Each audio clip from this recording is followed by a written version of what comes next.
Le 3 janvier 2026 à 23 h, il était prévu une action de déstabilisation du pays. Cela allait se faire par une série d'assassinats ciblés des autorités civiles et militaires, en commençant par la neutralisation du camarade capitaine Ibrahim Traoré, chef de l'État, président du Faso, soit à bout portant, soit par une action pour miner son domicile. Après cette action, devrait suivre une action de mise hors service de la base drone et une intervention militaire terrestre des forces extérieures. Les acteurs impliqués pour une question de confidentialité et aussi pour éviter de compromettre l'efficacité des enquêtes, nous allons citer seulement l'acteur principal.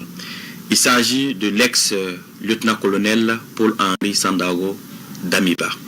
Alors, il a eu pour mission clé de concevoir et de planifier les actions, de rechercher et de mobiliser les fonds, de recruter des populations civiles et des militaires. Les militaires avaient pour mission de coopter d'autres militaires, de mettre en place des groupes d'action avec des missions bien déterminées.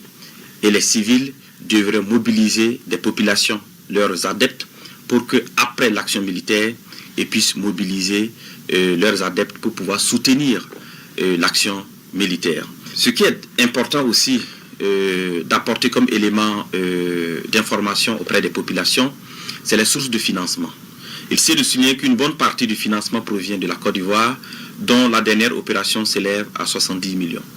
Alors, je tiens aussi à souligner que les interpellations se poursuivent, ainsi que le démantèlement des réseaux.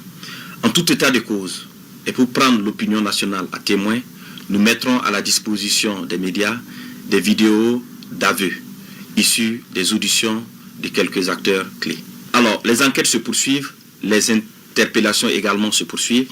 Alors, toutes les personnes impliquées dans cette affaire seront présentées devant le procureur du Faso et toute la rigueur de la loi s'appliquera à eux. À l'endroit des Burkinabés, je tiens à rassurer les populations que la situation est sous contrôle. Je les invite à rester sereines. Aussi, je tiens à saluer l'esprit d'abnégation, l'esprit de patriotisme des populations et particulièrement de la veille citoyenne. Cette énième mobilisation des populations pour protéger leur leader, le camarade capitaine Ibrahim Traoré, témoin de leur détermination à soutenir la marche irréversible de la libération du Burkina Faso des chaînes de l'impérialisme.